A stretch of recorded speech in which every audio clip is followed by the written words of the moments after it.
Chosen ones, God smiled with joy because you finally did this.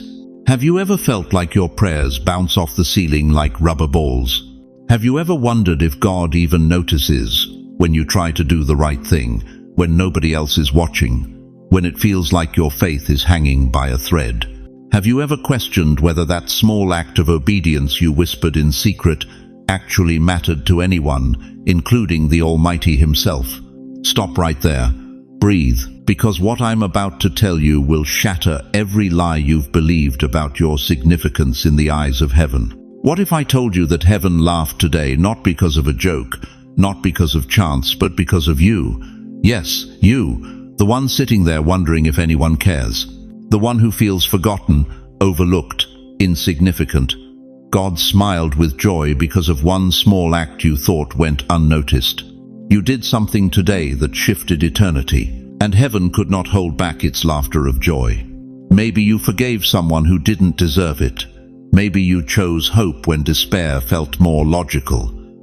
Maybe you whispered a prayer when your heart felt empty. Maybe you simply got back up when everything in you wanted to stay down. You thought it was nothing. Heaven called it everything. Here's the shocking truth that will revolutionize how you see yourself.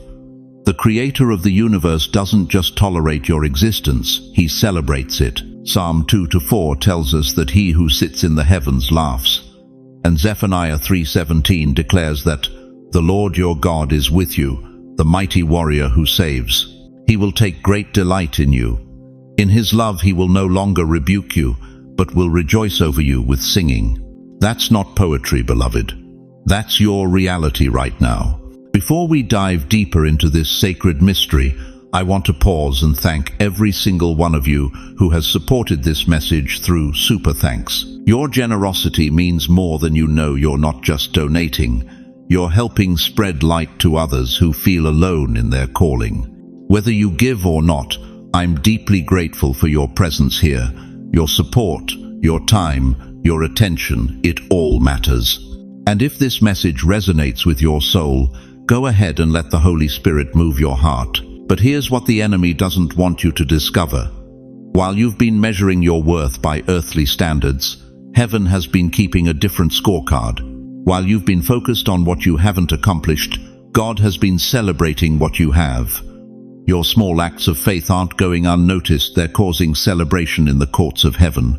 If you feel even a tingle in your spirit right now, if something deep inside you is stirring with recognition, drop the words "I receive it" in the comments. Let's declare together before heaven and earth that we are seen, we are loved, and we are celebrated by the King of Kings Himself.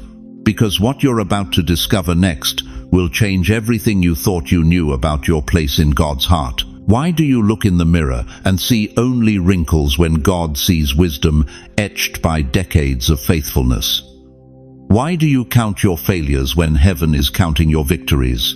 Why do you measure your worth by what you've lost instead of what you've gained in the crucible of time?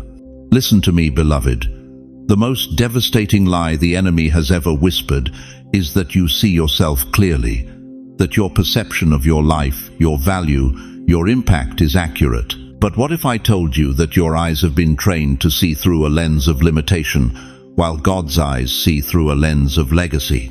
You wake up every morning and you see the same tired face, the same aching joints, the same small apartment or house where nothing seems to change. You see a life that feels ordinary, unremarkable, perhaps even forgotten by the world. You see the bills that barely get paid, the children who rarely call, the dreams that never materialized the way you thought they would. You see disappointment, you see delay, you see what feels like divine silence. But God sees something entirely different. Isaiah 55:8-9 cuts through the fog of human perception like a sword. For my thoughts are not your thoughts, neither are your ways my ways, declares the Lord.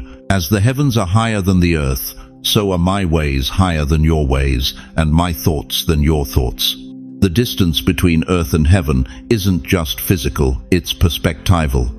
What you call weakness, God calls courage. What you call small steps, God sees as an unfolding forest. What you call a whispered prayer, Heaven hears as a roar that shakes the foundations of hell itself. Let me paint you a picture that will change everything. There's a grandmother in Queens. Let's call her Rose. Every spring for 37 years, she's planted a tiny seed in her backyard garden. Nothing fancy. Just a simple maple seed she picked up from the sidewalk. Each year she looks at that fragile little thing in her weathered palm and thinks, this is so small. Will it even grow? But Rose doesn't see what God sees. She doesn't see that in 60 years, that tree will shade her great-grandchildren as they play in the very same yard. She doesn't see the birds that will nest in its branches, the oxygen it will produce, the beauty it will add to a neighborhood that desperately needs hope. She sees a seed. God sees a legacy. That's exactly how heaven looks at your life right now. You see the small prayer you whispered this morning. God sees the spiritual atmosphere shifting over your city. You see the $20 you slipped to your neighbor who's struggling. God sees a widow's oil that will never run dry because of your obedience. You see the moment you chose forgiveness over bitterness. God sees generational chains snapping like twigs. You've been measuring your life with a 12-inch ruler when God has been measuring it with eternity. You've been counting days when He's been counting decades of impact. You've been seeing the moment when He's been seeing the movement. But here's where it gets personal. Here's where this truth should shake you to your core. Every single morning when you get out of bed, even when your joints scream, even when your heart aches with loneliness, even when you wonder if anyone would notice if you just didn't get up, God is watching. And do you know what He sees? He sees courage. He sees a warrior who has refused to surrender. He sees someone who has chosen life over death, hope over despair, faith over fear for 70, 80, 90 years. That's not ordinary, beloved. That's extraordinary. That's not just survival, that's victory in slow motion. The world measures strength by how much weight you can lift. God measures strength by how much weight you can carry and still keep walking. The world measures success by what you accumulate. God measures success by what you overcome. The world measures value by what you produce. God measures value by what you become. Psalm 139:17-18 declares, "How precious to me are your thoughts, God! How vast is the sum of them! Were I to count them, they would outnumber the grains of sand." Do you understand what that means? The Creator of the universe thinks about you more often than there are grains of sand on every beach, in every desert, on every coastline on this planet. His thoughts toward you are constant, intentional, and filled with love. While you've been thinking God has forgotten you, He's been thinking about you every nanosecond of every day. While you've been wondering if your life matters, He's been orchestrating events around your prayers, your presence, your purpose. While you've been seeing insignificance, He's been seeing infinite value. Here's what I need you to do right now. I need you to stop this video for just a moment. I need you to think about one small step of faith you took this week. Maybe you helped a neighbor. Maybe you forgave someone who hurt you. Maybe you simply chose to trust God when worry wanted to consume you. Write it down. Don't you dare underestimate it. Because what you call insignificant, God calls eternal. What you dismiss as ordinary, heaven records as extraordinary. Your small acts of faith are creating ripples in the spiritual realm that will continue long after your body returns to dust. But here's the question that will determine how you live the rest of your days. Will you continue to see yourself through the clouded lens of earthly limitation, or will you finally have the courage to see yourself through the crystal clear vision of heaven's perspective? Because once you understand how God really sees you, everything changes. And I mean everything. You know what breaks my heart? It's when I see God's chosen ones sitting in their living rooms at 2 a.m., staring at the ceiling, wondering if anyone, including the Almighty, even notices their struggle. You've been there, haven't you? Wondering if your prayers are just echoing in empty space. But let me paint you a picture that will shatter that lie forever. Picture a father watching his 18-month-old daughter take her very first steps. She's wobbling. Her little legs are shaking. She stumbles, catches herself, takes another unsteady step forward. Does that father criticize her technique? Does he shake his head in disappointment because she's not sprinting yet? No, beloved. He erupts in laughter, pure, joyful, delighted laughter. His heart swells with pride. He claps his hands. He calls to his wife, "Come see, look at our baby girl." That father isn't laughing at his child, he's laughing with absolute delight because she's moving forward. Each wobble is precious. Each uncertain step is a victory worth celebrating. That's exactly how God saw you today. Zephaniah 3:17 captures this divine heart perfectly. The Lord your God is with you, the mighty warrior who saves. He will take great delight in you. In his love, he will no longer rebuke you, but will rejoice over you with singing. Did you catch that? He doesn't just tolerate you. He takes delight in you. He rejoices over you with singing. The creator of galaxies, the one who spoke stars into existence, breaks into song because of you. Maybe you wobbled today when you tried to forgive that person who wounded you. Maybe your prayer felt weak and broken. Maybe you took just one small step toward obedience when everything in you wanted to run the other direction. You thought it was pathetic. Heaven called it magnificent. But here's where it gets even more beautiful, and this is going to rock your world. While God was laughing with delight over your obedience, guess who was grinding his teeth in fury? The enemy. Satan himself was watching you take that step, and rage was boiling in his chest because he knew what you don't know yet, that your small act of faith just triggered a chain reaction in the spiritual realm that he's powerless to stop. Every time you woke up this morning and chose faith over despair, God laughed because the devil lost again. Every time you whispered, "Lord, help me," instead of "I give up," heaven erupted in celebration because hell's strategy failed again. Every time you chose to believe God's promises instead of your circumstances, the enemy watched another one of his lies crumble to dust. You think you're just surviving, but you're actually winning a war you can't even see. The devil had plans for you today. He wanted you to stay in bed, paralyzed by depression. He wanted you to make that angry phone call. He wanted you to give in to that temptation. He wanted you to quit, to give up, to walk away from everything God has called you to be. But you didn't. You got up. You chose differently. You took that wobbling step of faith. And the sound you heard in the spiritual realm wasn't silence. It was the thunderous laughter of the Almighty celebrating your victory over darkness. Listen to me carefully, chosen one. The enemy has been working overtime to convince you that your small acts of obedience don't matter. He whispers lies like, "Nobody sees what you're doing. Nobody cares if you pray. Nobody notices when you choose the right thing." But those whispers are the desperate gasps of a defeated foe who knows his time is running out. Here's the shocking truth that will change everything. The same obedience that makes God laugh with joy makes the devil tremble with fear, because he knows something you're just beginning to understand. Your faithfulness in small things is preparation for your authority in big things.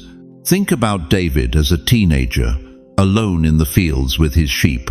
No audience, no applause, just a young man choosing to be faithful when nobody was watching. But that faithfulness in secret was building the character he'd need to defeat Goliath in public. That solitary worship was developing the heart that would make him a king after God's own heart. Your hidden faithfulness is building something too. Your private prayers are constructing public breakthroughs. Your secret obedience is developing the spiritual muscles you'll need for the assignment God is preparing to release. But here's the part that's going to blow your mind. And this is your climax moment of realization. The very thing that tried to bury you is about to bless you. That financial crisis that felt like a death sentence, God is about to use it to teach you about his supernatural provision. That health scare that terrified you, heaven is positioning it to become your testimony of divine healing. That betrayal that broke your heart, the Almighty is preparing to transform it into a ministry of restoration that will heal thousands. The enemy meant it for evil, but God is laughing, because he's already seen the end of your story, and you win. If you believe the enemy lost another round today, if you can feel the shift in the spiritual atmosphere over your life, shout it in the comments right now. The devil lost again. Let hell hear your declaration. Let heaven record your victory cry. Because what I'm about to reveal next will show you exactly how God is preparing to turn your greatest wound into your greatest weapon. Listen to me, dear one. Right now, sitting in that chair, you're probably thinking about all the things you didn't do, all the opportunities you missed, all the years you feel you wasted, all the times you should have spoken up but stayed silent, all the moments you should have acted but hesitated. But what if I told you that's exactly the lie the enemy wants you to believe? What if every small act of obedience you've ever performed, every whispered prayer in your kitchen at 3 a.m., every dollar you gave when you barely had enough for groceries, every time you bit your tongue instead of speaking harsh words, what if all of that created ripples in eternity that you'll never see until you stand before the throne of God? You see, heaven doesn't operate on Wall Street principles. Heaven operates on mustard seed mathematics. Jesus himself said in Matthew 17:20, "If you have faith as small as a mustard seed, you can say to this mountain, 'Move from here to there,' and it will move. Nothing will be impossible for you." A mustard seed, beloved. Do you know how small that is? It's barely the size of a pinhead. You could lose it in the palm of your hand. But Jesus wasn't minimizing faith. He was revealing the explosive power hidden in what seems insignificant. Every time you chose forgiveness over bitterness, you moved a mountain of generational pain. Every time you prayed for your prodigal children, instead of giving up on them, you shifted spiritual atmospheres over your family line. Every time you kept tithing when the bills were piling up, you released supernatural provision that defied earthly logic. Think about the widow in Mark 12:41-44. Rich people were throwing large amounts into the temple treasury, making a show of their generosity. But Jesus watched this poor widow drop in 2 small copper coins worth less than a penny. The crowd probably didn't even notice her. But Jesus called his disciples over and said, "Truly I tell you, this poor widow has put more into the treasury than all the others." More than all the others. Not because of the amount, but because of the heart behind it. She gave everything she had to live on. That's you, chosen one. You may not have millions to give, but you've given your heart. You may not have influenced thousands, but you've loved faithfully. You may not have built empires, but you've built character in the secret place where only God was watching. Let me tell you about Margaret. She's 82 years old, living in a small apartment in Queens. For 47 years, she's been praying every morning at 5 a.m. for her 5 grandchildren. 47 years, no fanfare, no recognition. Just a grandmother on her knees, believing God for a generation she helped raise but couldn't control. Last month, her grandson David called her. He's now a surgeon saving lives in Manhattan.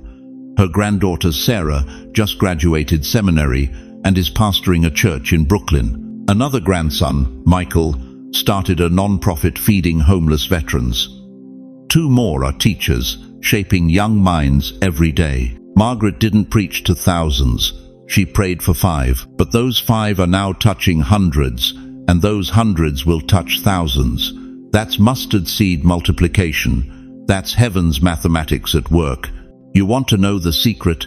Every act of faith, no matter how small, creates eternal echoes.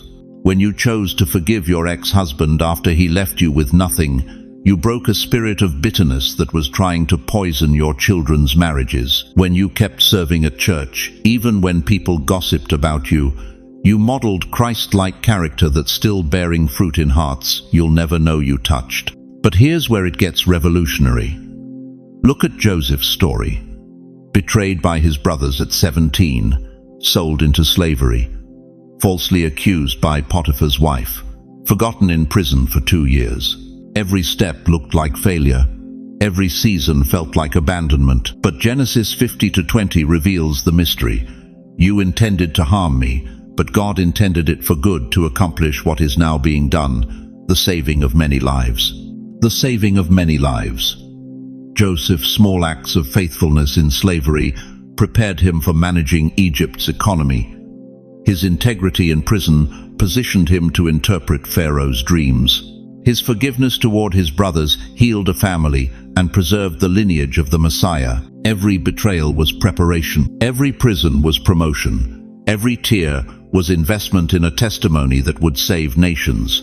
And you sitting there thinking, your small life doesn't matter, you are Joseph in this generation. Every hurt you've endured with grace, every disappointment you've faced with faith, every trial you've walked through without losing your integrity, has been preparing you for something so magnificent that heaven itself has been holding its breath, waiting for the moment when you finally see the bigger picture.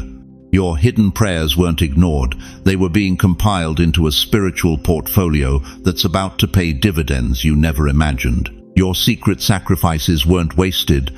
They were being invested in a heavenly economy that never crashes, never fails, never loses value. Every hidden prayer, every secret sacrifice, it was written in heaven's book, and heaven is smiling over you. If you've ever done something small in faith that no one noticed, if you've ever wondered whether those quiet moments of obedience mattered, type God saw it right now. Because He did. He sees every tear, every prayer, every act of love performed in secret. And what He sees, He remembers. What He remembers, He rewards. But the question that will determine your destiny is this. Now that you know your small obedience creates eternal ripples, what will you do tomorrow when another opportunity for faithful action presents itself? Some of you are sitting there right now wondering why you're still here. After the heart attack at 72, after burying your spouse of 53 years, after watching your retirement savings disappear in 2008, after the cancer diagnosis that was supposed to be your death sentence, after your children stopped calling, after the church you served faithfully for decades forgot your name. You think you survived by chance. You think you're just lucky to still be breathing. You think maybe God simply forgot to take you home. But let me tell you something that will shake you to your very core. Your very breath right now, this moment, is not an accident. It's not luck. It's not God's oversight. Your survival is a victory cry that echoes through the halls of heaven and makes demons tremble in hell. Every morning you wake up, every pill you swallow, every step you take with that walker, every breath you draw into your weary lungs, it's a declaration of war against the kingdom of darkness. It says, I'm still here, and I'm still in the fight. The psalmist David knew this truth when he declared in Psalm 118-17, I shall not die, but live, and declare the works of the Lord. This wasn't wishful thinking from an old man. This was a battle cry from a warrior who understood that survival itself is victory. You want to know why the enemy has thrown everything at you? Why the financial attacks came in waves? Why the health scares multiplied? Why relationships crumbled just when you needed them most? Because hell recognized something about you that you've forgotten about yourself. They saw a survivor. They saw someone who carries the DNA of overcomers. They saw a threat that needed to be eliminated. But here you are, still breathing, still believing, still standing. Think about a soldier returning home from war. His uniform is torn, his face is scarred, his body bears the marks of battle. But when he walks through that door, those scars aren't sources of shame, they're proof of survival. They're evidence that he faced the enemy and lived to tell about it. Every mark tells a story of a moment when death knocked, but life answered. That's you, chosen one. You're a warrior returning home from the battlefield of life. Your wrinkles aren't signs of decay, they're evidence of endurance. Your gray hair isn't a symbol of decline, it's a crown of glory earned through decades of spiritual warfare. Your slower walk isn't weakness, it's the measured pace of someone who has learned to trust God's timing. But the enemy wants you to see only the scars and miss the victory. He wants you to focus on what the battles took from you, instead of celebrating what they couldn't take. He wants you to believe that survival is settling when survival is actually conquering. Let me ask you something that's going to cut deep. How many people do you know who didn't make it this far? How many friends have you buried? How many family members went home to glory before you? Yet here you are, still here, still breathing, still carrying the torch of faith when others laid theirs down. That's not coincidence. That's divine protection over someone heaven refuses to lose. Every suicide thought you fought off and won, that was divine intervention. Every time you wanted to give up on your marriage but chose to fight for it instead, that was supernatural grace. Every morning you got up when depression told you to stay in bed, that was the Spirit of the living God breathing life into your weary bones. Your existence today is not just survival, it's victory in motion. You are living proof that God keeps His promises, that His grace is stronger than any attack, and that His plans for you are still intact. Do you understand what this means? It means every breath you take is a testimony. Every day you survive is a sermon. Every year you live is a prophetic declaration that God's faithfulness endures forever. The devil thought he had you figured out. He calculated your breaking point. He measured your endurance. He planned your destruction down to the smallest detail.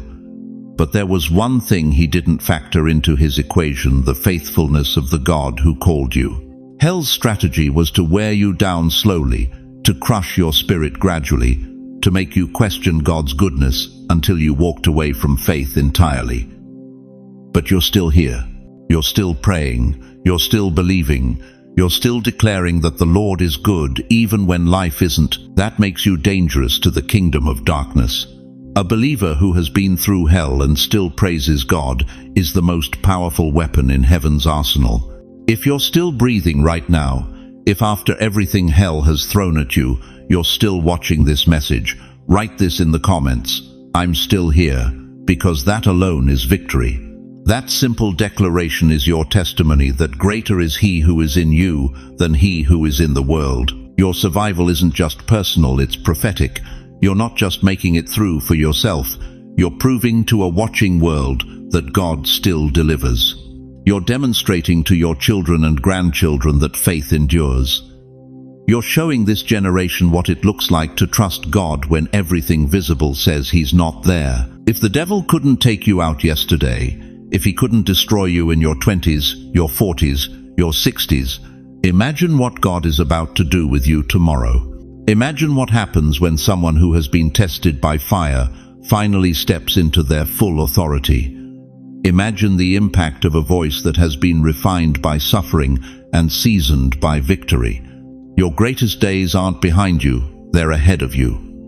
Because God doesn't retire His generals, He promotes them. But that promotion requires you to understand something that will transform how you see every battle you've ever fought. You know what's been crushing your spirit for decades? The lie that God is standing at the finish line with His arms crossed, tapping His foot, waiting for you to finally get it right. That somehow, the Creator of the universe is disappointed every time you stumble, frustrated every time you fall, counting your failures like a cosmic accountant. Stop believing that poison right now.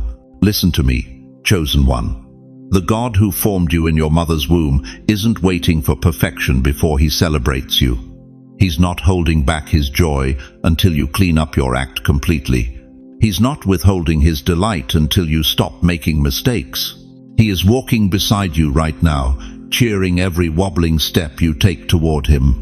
Think about a parent teaching their toddler to walk. Does that parent wait until the child can run a marathon before they celebrate? Does that mother hold back her joy until her baby never falls again? Of course not.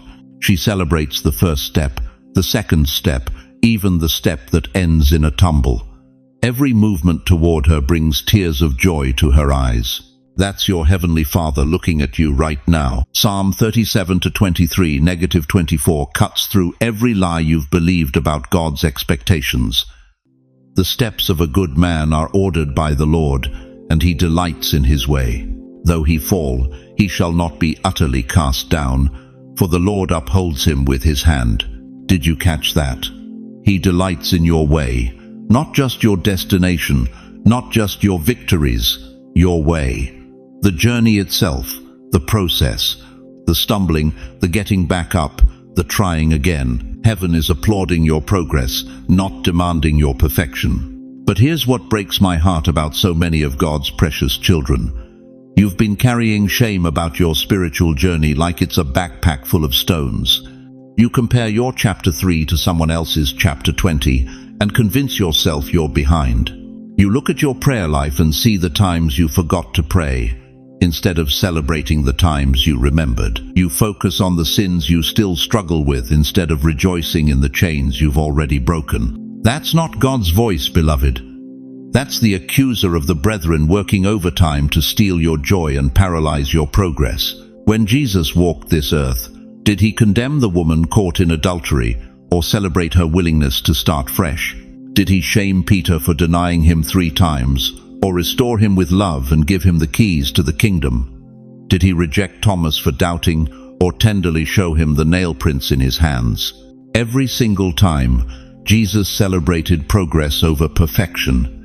Every encounter was about forward movement, not flawless performance. So why are you holding yourself to a standard that even Jesus didn't demand?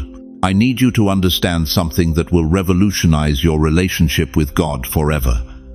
Heaven is not keeping a scorecard of your mistakes. Heaven is throwing a party for your persistence. The angels aren't recording your failures. They're rejoicing over your faithfulness to keep showing up. When you prayed this morning, even though it felt dry and mechanical, heaven celebrated that you still talked to God. When you chose forgiveness yesterday, even though bitterness felt justified, the throne room erupted in applause. When you opened your Bible last week, even though you only read 2 verses before your mind wandered, God smiled because you sought His word. You've been measuring progress by human standards, but God measures progress by heart standards. People see the external. God sees the eternal. People judge the performance. God judges the persistence. But let me ask you something that's going to shake you to your core. How many more years are you going to waste waiting to be perfect before you start celebrating your progress? How many more decades are you going to postpone joy until you stop stumbling?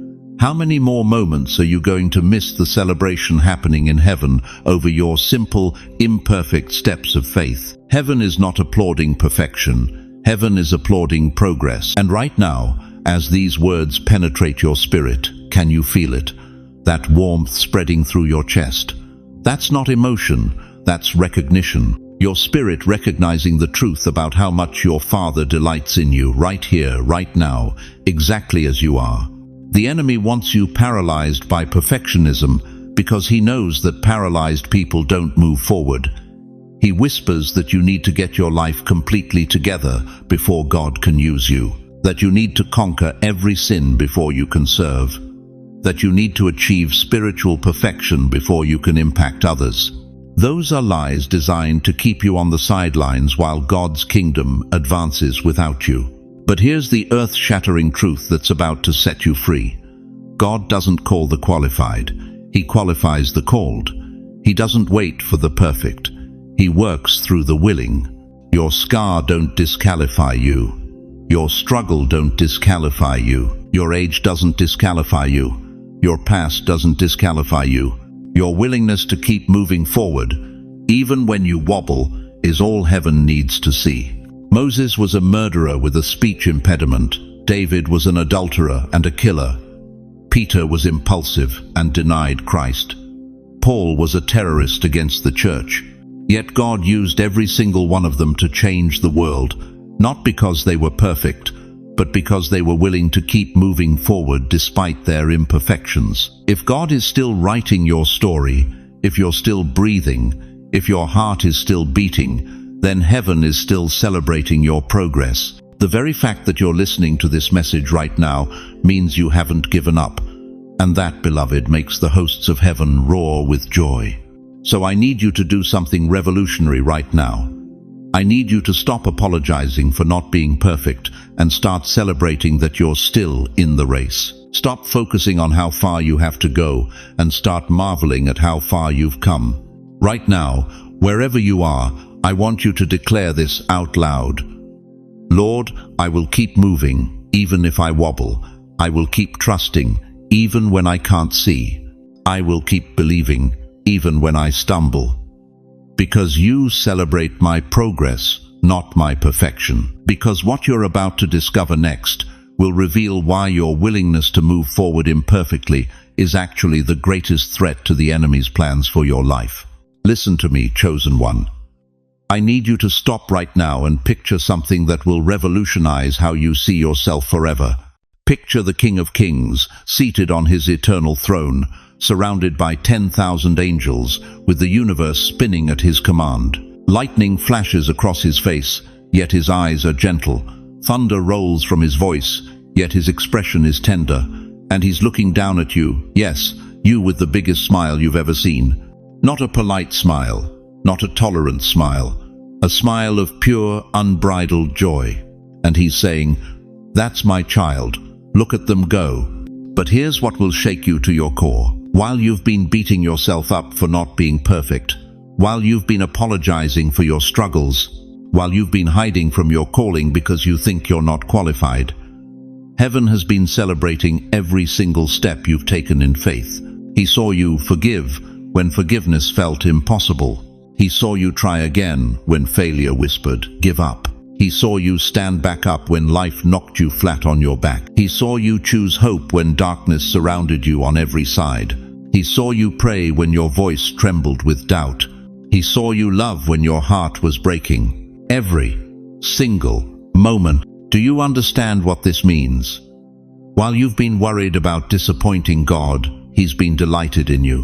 While you've been afraid of His judgment, He's been rejoicing over your journey. 1 Peter 2-9 declares you are a chosen people, a royal priesthood, a holy nation, God's special possession, not God's disappointment, His possession, His treasure. But the enemy has been running a con game on your mind, hasn't he? He's convinced you that God's love is conditional, that His approval must be earned, that His smile depends on your performance. That's a lie straight from the pit of hell. Romans 8:38-39 settles this forever. Neither death nor life, neither angels nor demons, neither the present nor the future, nor any powers, neither height nor depth, nor anything else in all creation, will be able to separate us from the love of God that is in Christ Jesus our Lord. Nothing can separate you from His love. Not your failures, not your doubts, not your age, not your mistakes, nothing. So why are you still living like an orphan when you're royalty? Why are you begging for scraps when you own the cattle on 1,000 hills? Why are you apologizing for existing when the Creator of the universe throws parties in heaven every time you take one step closer to Him? If God is smiling over you, no one else's opinion matters. Let that sink deep into your bones. If the God who spoke galaxies into existence is pleased with you, why are you worried about what your neighbors think? If the Ancient of Days delights in you, why are you seeking validation from people who don't even know your heart? The applause of men fades in a moment. The approval of God echoes through eternity. I'm talking to the grandmother who thinks she's too old to matter. God is smiling over you. I'm talking to the grandfather who feels forgotten by his own family. God is smiling over you. I'm talking to every senior citizen who's been told to step aside, sit down, fade quietly into the background. God is not just smiling over you. He's about to use you in ways that will leave your critics speechless. Moses was 80 when God called him to split seas. Sarah was 90 when God opened her womb. Caleb was 85 when he conquered mountains. Your birth certificate is not your limitation. God's smile is your authorization. But here's the question that will determine your entire future. Will you finally start seeing yourself the way God sees you, or will you keep believing the lies that have kept you small, silent, and ashamed? Because if the King of Kings is cheering you on from His throne, the outcome of your life has already been decided. Victory isn't just possible, it's inevitable. The question is, are you ready to start living like the royalty you've always been? Listen to me carefully, chosen one. While you were going about your ordinary day, something extraordinary was happening in a realm you cannot see. Right now, as I speak these words, there is a courtroom session taking place in the heavenly realms. And you, yes, you are the primary subject of this cosmic trial. But this isn't the kind of courtroom you see on television. This is the Supreme Court of the universe, where eternal verdicts are rendered and spiritual destinies are decided. The judge on this bench doesn't wear black robes, he wears blazing light. The gavel that strikes doesn't echo through marble halls, it reverberates through the foundations of creation itself. And today, dear one, your case came up for review. Picture this scene with me. The accuser stands before the throne, his voice dripping with centuries of practiced malice.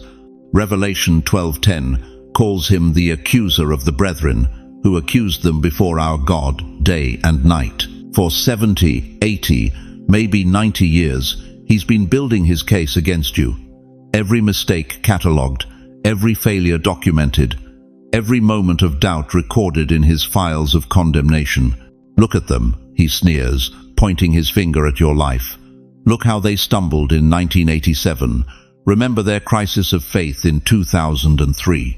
See how they questioned you during that dark season in 2018. This one is mine.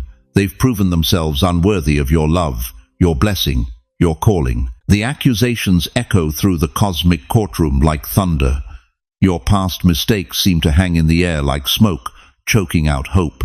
Every regret, every failure, every time you fell short of God's glory, it's all there, presented as evidence against your soul. But then, something happened today that changed everything. That moment when you chose forgiveness over bitterness. That instant when you whispered a prayer instead of a curse. That second when you got back up instead of staying down. It seemed so small to you, so insignificant, so ordinary. But in the courtroom of heaven, it landed like a thunderclap. Heaven took notice. Angels recorded it. The judge smiled. The defense attorney, and oh, what a defense attorney you have, rises to his feet. His name is Jesus Christ, and he's never lost a case. The scars on his hands catch the light as he presents his evidence. Not your perfection, but his sacrifice. Not your righteousness, but his blood. Not your strength, but his grace. Your honor, he declares, his voice carrying the authority of eternity. This child of yours just proved once again that my blood was not shed in vain.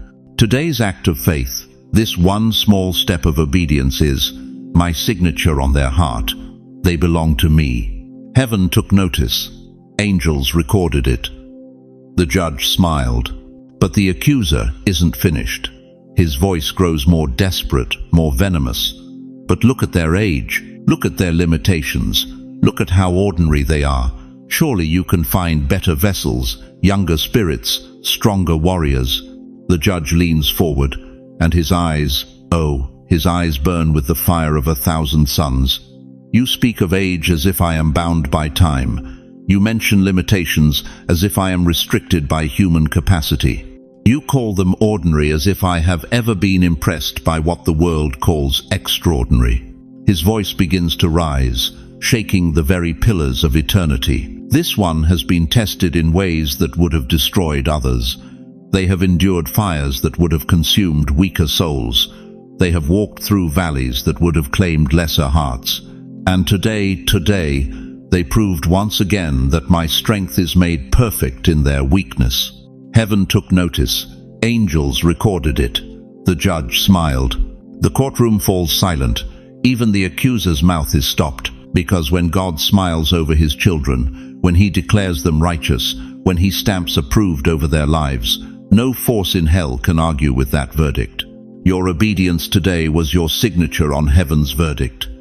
Case closed, the devil lost. Do you understand what this means for your life? Do you grasp the magnitude of what just occurred in the spiritual realm? While you thought you were simply making it through another day, you were actually winning the most important legal battle of your existence. Every tear you've shed in secret, it was entered as evidence of your heart's devotion. Every prayer you've whispered in desperation, it was recorded as testimony of your unshakable faith. Every time you chose to trust God when your circumstances screamed otherwise, it became part of the legal precedent that secured your victory. The enemy's accusations against you have been silenced. The charges have been dropped. The verdict has been rendered. You are not guilty. You are not condemned. You are not forgotten. You are vindicated, justified, and celebrated in the courts of heaven. But here's what will astound you even more. This victory isn't just about you, it's about every generation that will come after you. Your faithfulness today created a legal precedent in heaven that will protect your children, your grandchildren, and generations yet unborn. Your obedience became a shield of favor that will cover your bloodline for centuries to come. The gavel has fallen, the case is closed, and somewhere in the heavenly realms, angels are singing songs of victory over your triumph. Type it now. Case closed in heaven. Let it be your prophetic declaration. Let it be your battle cry. Let it be your reminder that when God is for you, no accusation can stand against you. Because if heaven's courtroom has ruled in your favor, what earthly opinion could possibly matter? You think what you did today was small, don't you? You think that prayer you whispered in your kitchen while the coffee was brewing went unnoticed. You think that moment of forgiveness you chose instead of bitterness was just between you and your heart. You think that decision to trust God one more time when everything screamed give up was insignificant. Dear chosen one, you have no idea what you just set in motion. Let me tell you about Margaret Thompson from Queens, 83 years old, widowed for 12 years, living alone in a cramped apartment that smells like lavender and loneliness. Every morning at 5:47 a.m., she shuffles to her kitchen table, opens her worn Bible, and prays for her grandson Marcus. 26 years old, addicted to heroin, hasn't spoken to her in 3 years. The family has written him off. Even his mother stopped hoping. But Margaret? She keeps praying.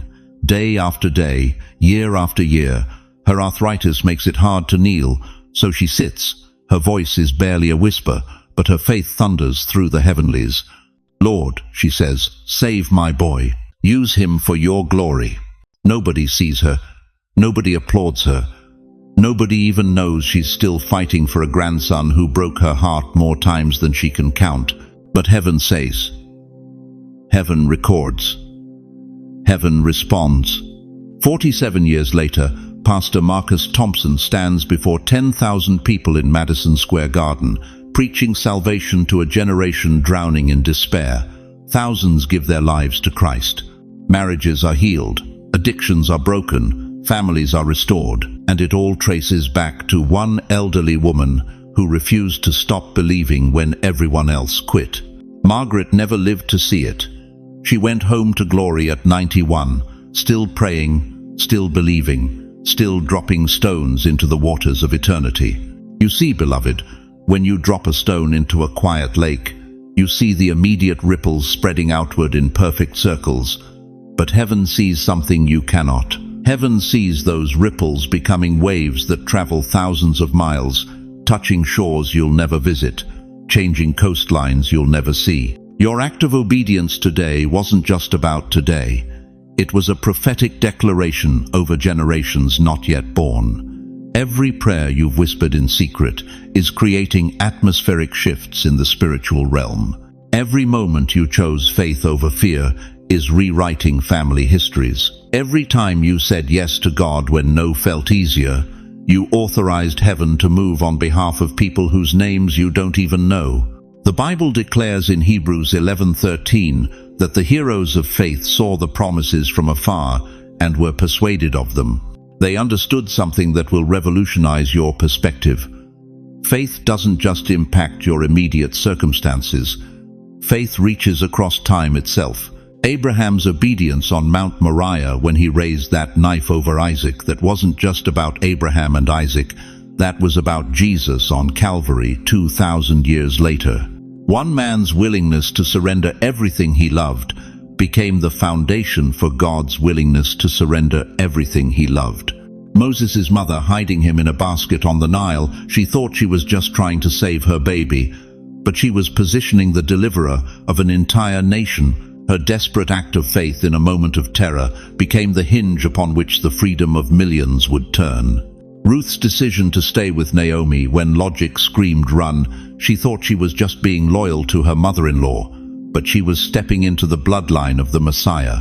Her faithfulness in obscurity became the pathway for the Savior of the world. And you, sitting there thinking your small acts of faith don't matter. You have no comprehension of the eternal shockwaves you're creating. Today, because of what you did, angels were dispatched. Doors opened for people you haven't even met yet, all because you obeyed. Somewhere in Brooklyn, a teenage girl who was planning to end her life tonight will receive an unexpected phone call that saves her. Somewhere in Chicago, a man on the verge of bankruptcy will get a job offer that changes his family's trajectory forever. Somewhere in Los Angeles, a couple ready to sign divorce papers will have a conversation that restores their marriage. None of them will ever know your name. None of them will ever thank you. But the thread connecting their miracle to your obedience is woven into the eternal tapestry of God's grace. This is why the enemy fights you so hard. This is why he attacks your faith, your hope, your willingness to keep believing. Because he knows something you're just beginning to understand. You are not just living your life. You are living for lives not yet lived. You are not just praying your prayers. You are praying for generations not yet born. You are not just fighting your battles. You are securing victories for people who don't even exist yet. Your grandmother's prayers over you when you were a rebellious teenager. Did you think those stopped working when she passed away? Those prayers are still echoing through the chambers of heaven, still opening doors, still protecting you, still blessing you in ways you'll never fully comprehend this side of eternity. And now you are that grandmother. You are that grandfather. Your prayers, your faith, your obedience are creating ripple effects that will be felt in 2075, in 2125, in centuries beyond your wildest imagination. The tears you cried in secret have watered seeds that will bloom in your great-grandchildren's hearts. The worship you offered when it hurt to sing has tuned instruments in heaven that will play melodies of deliverance over your bloodline for generations. The faith you chose when doubt felt more reasonable has authorized God to perform miracles in family lines you'll never meet, but are spiritually connected to through the mysterious workings of divine grace. If you believe your obedience will touch generations, if you understand that your ripple is eternal, declare it right now. My ripple is eternal. Because what you're about to discover next will reveal exactly how God multiplies your smallest acts of faith into miracles that span centuries. Listen to me, chosen one. The enemy thought he had you figured out. He calculated every move, plotted every attack, orchestrated every setback with surgical precision. He thought the cancer diagnosis would break your faith. He thought the betrayal by your own children would silence your prayers. He thought the financial collapse would force you to bow down to fear instead of bow down to God. But what the devil didn't count on was this. You serve a God who specializes in last-minute victories. The enemy thought the sickness would finish you. He watched you lying in that hospital bed, machines beeping around you, doctors whispering in hushed tones. He rubbed his hands together thinking, finally, this one is done fighting. But you're still here, aren't you? Still breathing, still believing. That sickness didn't destroy you. It revealed the resurrection power flowing through your veins. The betrayal would silence you. When your own family turned their backs, when the church you served for 40 years showed you the door, when friends you trusted spread lies about your character, hell thought your voice was finished. But instead of making you bitter, it made you better. Instead of silencing your testimony, it amplified your authority. You learned to speak with the weight of someone who's been wounded but not defeated. The poverty would shame you. When the bills piled up like mountains, when you had to choose between medication and groceries, when you felt the humiliation of asking for help at your age, the enemy whispered, "Look how your God provides for his chosen ones." But God was positioning you in that valley for a reason. He was teaching you that your worth isn't measured by your wallet, but by your willingness to trust him when the bank account says zero, but your faith account stays full. But here's what hell never saw coming. Here's the move that made heaven erupt in thunderous laughter. You serve a God who plays chess while the enemy plays checkers. While Satan was focused on his immediate attacks, the Almighty was setting up a checkmate that would echo through generations. Every weapon formed against you wasn't just failing, it was being transformed into the very tool of your promotion. Genesis 50-20 captures this divine strategy perfectly. You intended to harm me, but God intended it for good, to accomplish what is now being done, the saving of many lives. Joseph didn't just survive his brother's betrayal, he used it to save nations. Your survival isn't just personal victory, it's prophetic preparation for the lives you're about to save. Do you feel that shift happening right now? That's not your imagination. That's the sound of spiritual momentum, changing direction. The very forces that tried to destroy you are about to become the foundation of your greatest testimony. What buried you will bless you. That depression that put you 6 feet under emotionally. God is raising you up as a counselor for souls drowning in despair. What broke you will build you. That divorce that shattered your heart into 1,000 pieces, heaven is reassembling you as a fortress of hope for the broken-hearted. What hurt you will heal you. That rejection that left you bleeding, the Father is transforming you into a healer who can touch wounds that no one else can reach. This is the prophetic reversal, beloved. This is the moment when your mourning becomes dancing, your ashes become beauty, your test becomes your testimony. The same pain that the enemy used to attack you, God is now using to anoint you. But here's the urgency you need to understand right now. This reversal isn't automatic. It requires your participation. It demands that you stop seeing yourself as a victim and start seeing yourself as a victor. It requires you to stop rehearsing your pain and start declaring your purpose. Right now, while I'm speaking these words, angels are repositioning themselves around your life. Chains that have held your family for generations are being shattered. Doors that have been locked for decades are creaking open. The very thing that tried to end your story is about to become the beginning of your greatest chapter. This is your Joseph moment. This is your comeback story. This is when everyone who counted you out will have to count you in. This is when everyone who wrote your obituary will have to witness your resurrection. The weapon that was formed against you, it didn't just fail, it became the tool for your promotion.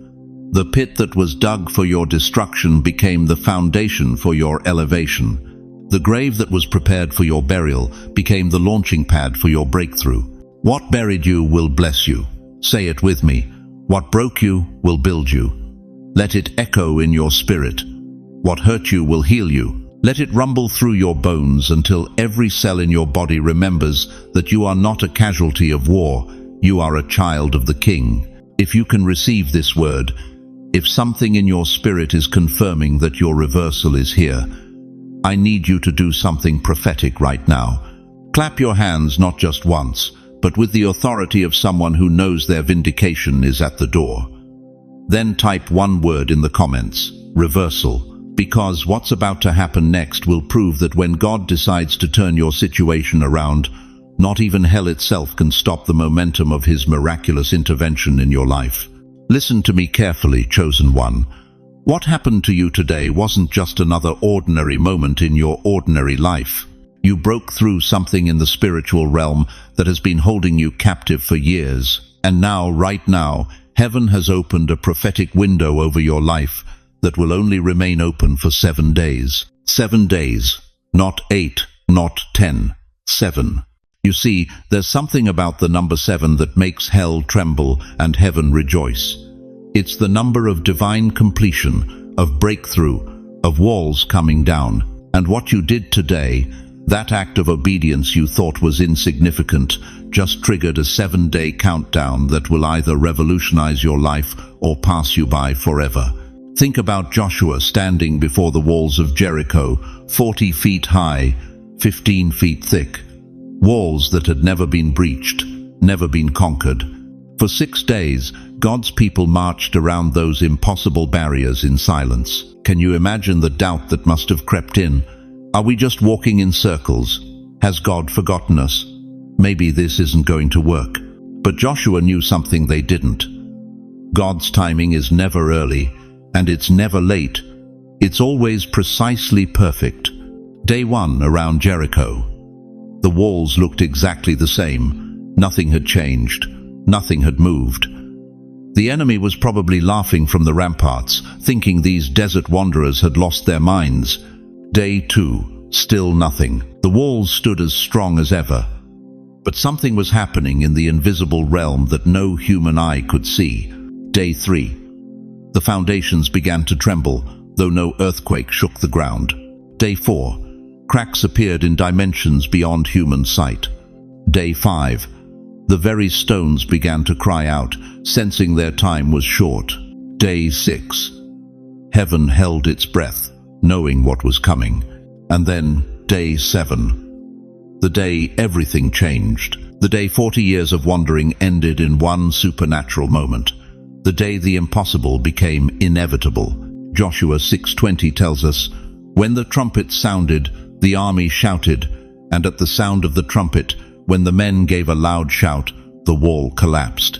Those walls didn't just fall, beloved. They collapsed. They didn't crumble slowly. They didn't chip away piece by piece. In one earth-shaking moment, what had stood for generations was completely obliterated. Why am I telling you this? Because you are standing at your Jericho moment right now. That addiction that's haunted your family for 3 generations, that's your Jericho. That financial curse that has kept you bound in poverty thinking, that's your Jericho. That spirit of rejection that whispers you'll never be enough, that's your Jericho. That health battle the doctors can't explain, that's your Jericho. But here's what the enemy doesn't want you to know. Your 7-day countdown just began. The next 7 days after hearing this word are not ordinary days. They are heaven's countdown over your life. These are Kairos days, appointed times when eternity intersects with your earthly situation. These are the days when what has seemed permanent will prove to be temporary. Day 1. God is watching. Every prayer you whisper, every act of faith you take, every moment you choose obedience over comfort, heaven is recording it all. The angels are leaning in, watching to see if you'll keep marching when you can't see the breakthrough yet. Day 2. Angels are moving. Invisible forces are being repositioned around your situation. What looks impossible to human eyes is being rearranged by supernatural hands. The very air around you is charged with expectancy. Day 3. Foundations are shaking. The enemy's strongholds in your life are beginning to crack. Generational curses are loosening their grip. Spiritual walls that have held you back are starting to tremble, even though you might not feel it yet. Day 4. Heaven's army is assembling. Warrior angels are taking their positions. The battle you've been fighting alone is about to become a supernatural invasion. Forces you cannot see are preparing for total victory. Day 5. The breakthrough is building pressure. Like water behind a dam, the blessing that's been held back is reaching critical mass. The enemy knows his time is short and his attacks may intensify, but that's just proof that his defeat is imminent. Day 6. The final preparations. Heaven is making last-minute adjustments, ensuring that when your walls fall, you'll be ready to possess what's on the other side. Your faith is being refined for the final push. Your spirit is being strengthened for the victory march. And then Day 7, the day when everything that has held you captive must bow to the sound of your praise. The day when 40 years of wandering ends in one supernatural moment. The day when the walls that mocked you, that intimidated you, that convinced you they were permanent, those walls must fall. On the 7th day, at the sound of your shout of faith, every barrier that has stood against God's promise over your life will collapse. Not slowly, not partially, completely, suddenly, supernaturally. But here's the crucial part. This window won't stay open forever. Divine moments have divine timing. When God says now, He means now. When He opens a 7-day window, you have 7 days to walk through it. I need you to understand something that might shake you to your core.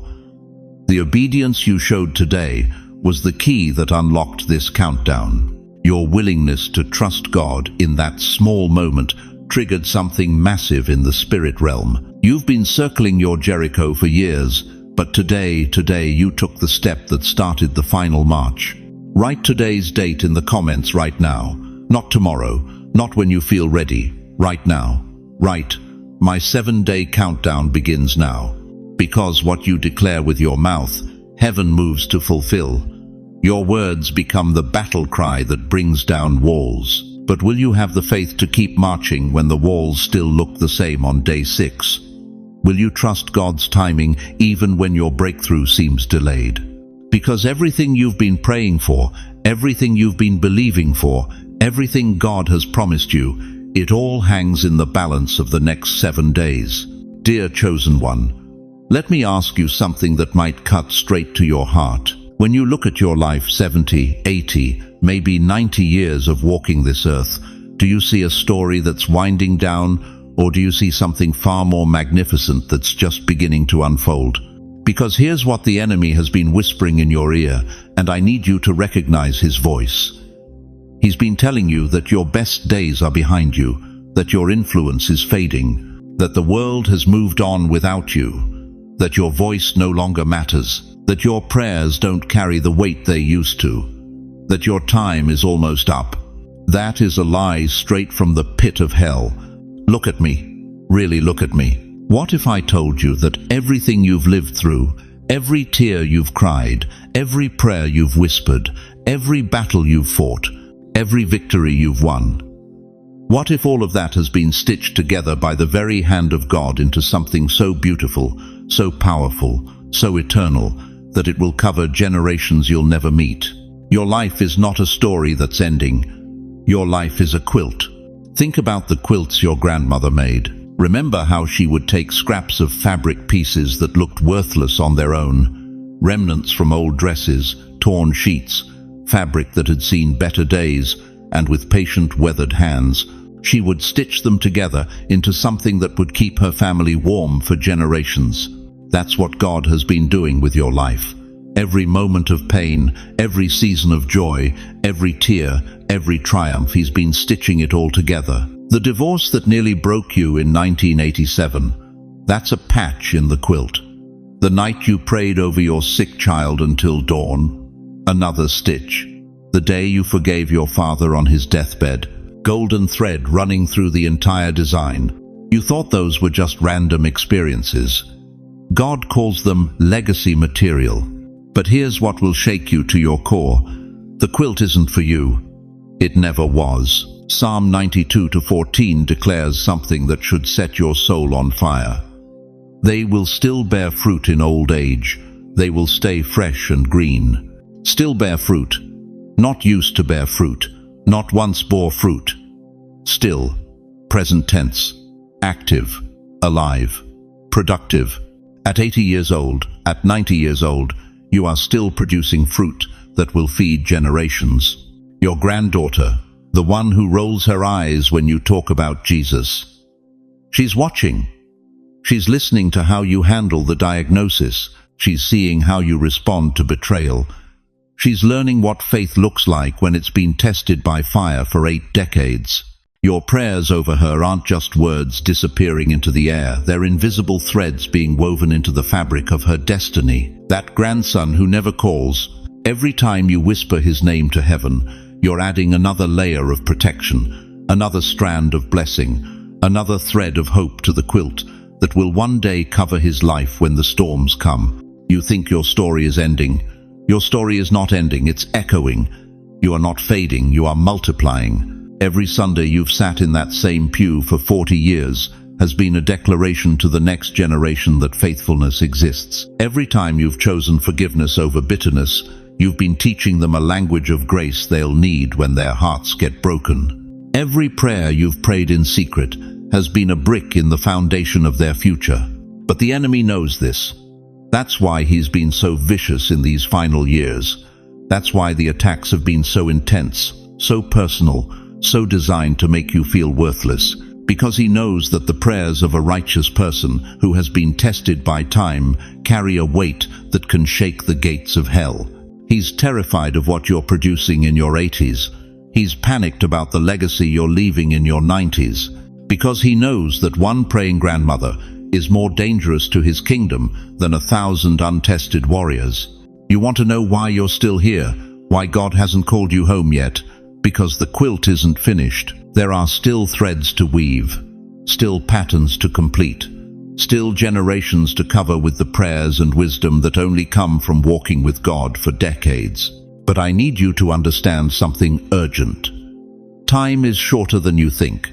Not your time you still have work to do, but the time to intentionally, deliberately, consciously pass on what God has given you. The time to stop hiding your testimony and start sharing your scars. The time to stop being embarrassed about your faith and start being bold about your legacy.